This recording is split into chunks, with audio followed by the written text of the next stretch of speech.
All right, good morning, good afternoon, good evening, whatever it is. We're going to get today finishing this. First things first, we're going to have to put an end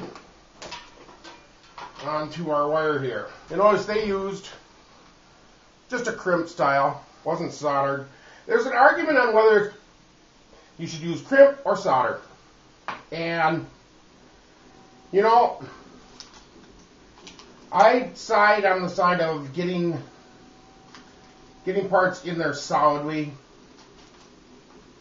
I don't like them to come loose, but there's a feeling that crimp it, you should never solder it. If you solder it, you should never crimp it. My feeling is you do what you have to do to get it to hold. Now, in this particular case, I don't have a ring that's going to fit that. So, what we're going to do is we're going to open up this ring and try and reuse it. Not what I normally like to do.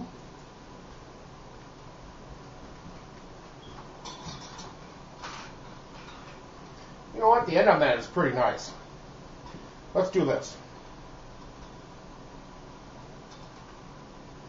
Let's just make the whole thing into a connector. But I do love these. If you have a chance, get yourself a pair of these. These are so much better than trying to strip stuff off with your teeth or a lighter. I mean, look at that. Isn't that beautiful?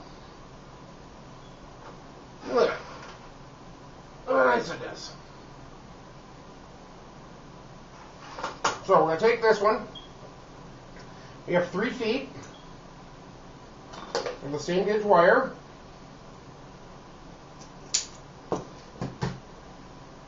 In this case, we're going to go right through the positive slot. See where it says positive right here? Positive. Well, if you can see that. And we're going to run that through. Now, in a perfect world, these would have rubber grommets around them. We don't live in a perfect world. Now, normally I would like to twist these together, but I'm trying to keep these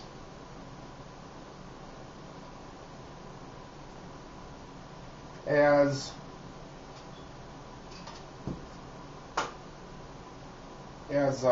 unobtrusive as possible.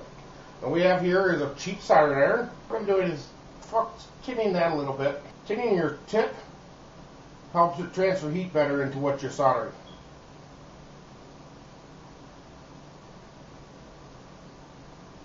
Now, one thing we do not want is a cold solder. Cold solder is when you glob your solder all over it and you never heat up the wire. Now, I know I should be heating this underneath, but there's enough heat here, I think, to get in here. Now, of course, with a better soldering iron, you're going to make a far better job of this. Now, don't fret. If you don't have a soldering iron, just grab one of those nice connectors and crimp it on properly. I would do that. I just don't have the tool with me here to do it. This soldering iron is actually probably at its max for this size wire.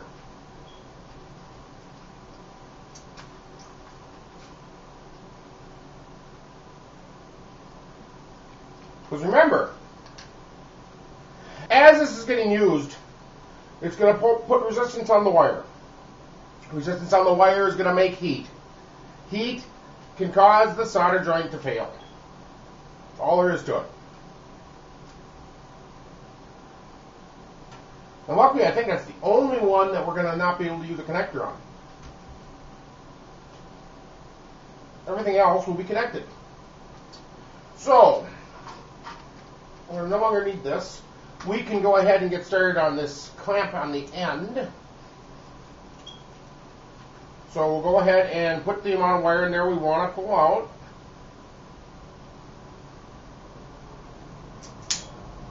Pop it through. And we're going to work with one of these. Slide that in there.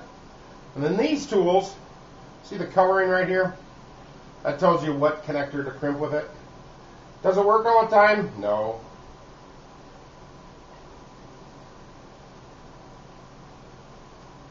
Now the argument is that a mechanical crimp, when done properly, will be just as good as a soldered crimp. I don't know. I mean, here's the thing. Soldering takes time. Soldering takes equipment. And I think that's why it was switched over to using crimps. But if crimps are so good, how come they're not used to this day heavily in the military and in automotive? They still solder. So does the military. I know the helicopters and stuff, they're all soldered.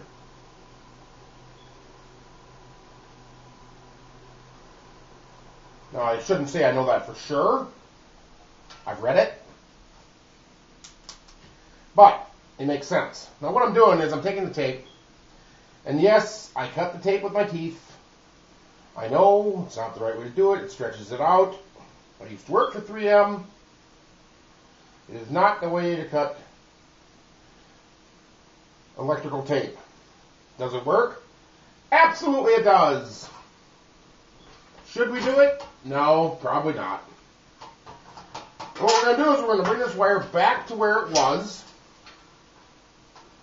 And this wire ran in on this side of the meter.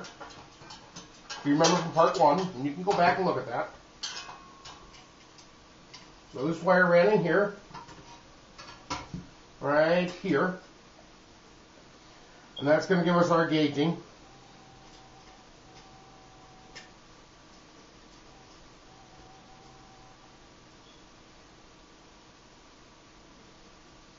Okay, so that's our positive out. And look, we're done with that one. Got a nice clamp on the end, tape for a little bit of protection, it's screwed on. It's not going anywhere, it's got a nice clamp. And it's got that traditional look that we're going for. So then, all we have to do now is get this black one through it.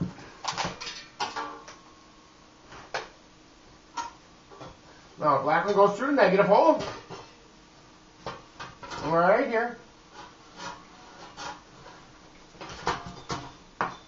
And let's go ahead and put a clamp on its end. We're going to open this up.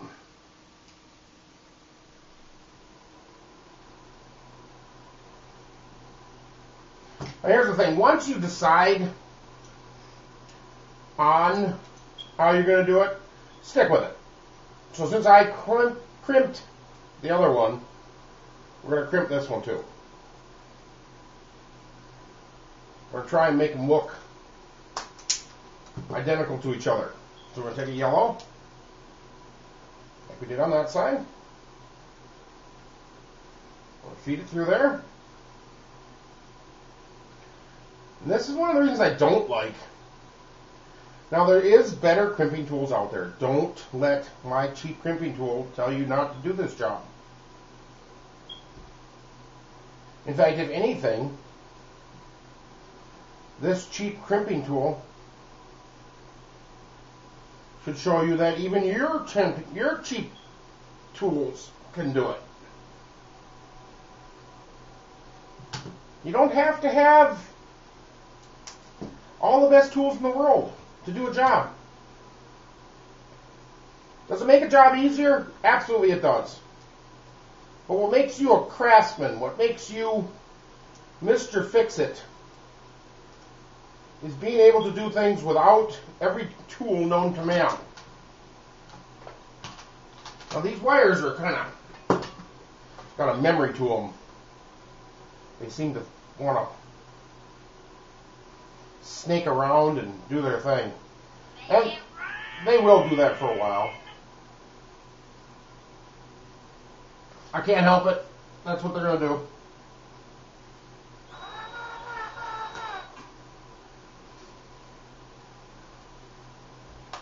And this one's a little stretched out, so we're going to pinch this one together a little bit. I'll give him a little tightening. Okay. And then we're just going to cut it again with my teeth. You're going to have to live with it. I know it's not perfect. Now, I know they don't have ends. I know they don't have cover coating. If you can't figure out which one is positive and negative, then you don't need to be using my tools. Okay? So, we're coming here, and this black one leads over here. I'm going to turn around and show you this. Now, see this? Leads right into here. And they have a factory crimp there. Now we can take it all apart and do all that, but is it really necessary? I mean, do we want to cut it all the way back to there? It's got a good factory crimp, so let's leave that factory crimp alone. Let's just shorten this. Let's strip this wire down. Isn't that nice? And that, of course, is where the camera died. So what I'm going to give you now is a general overview of what we did. And what we're going to do is we're going to end this week. We are going to produce the second one a little bit here. And that will entail putting the switch on and closing this up, giving it a test run. If you like what you see here, subscribe. I'll have more stuff and I'll get better at this. We can make this a fun channel together. If you didn't like it, hit the button you don't like it. Let me know. I love comments. I want to change it and make it the way you want to see it. So, for now, I'm Brian, Jack of all trades, and I wish you goodbye.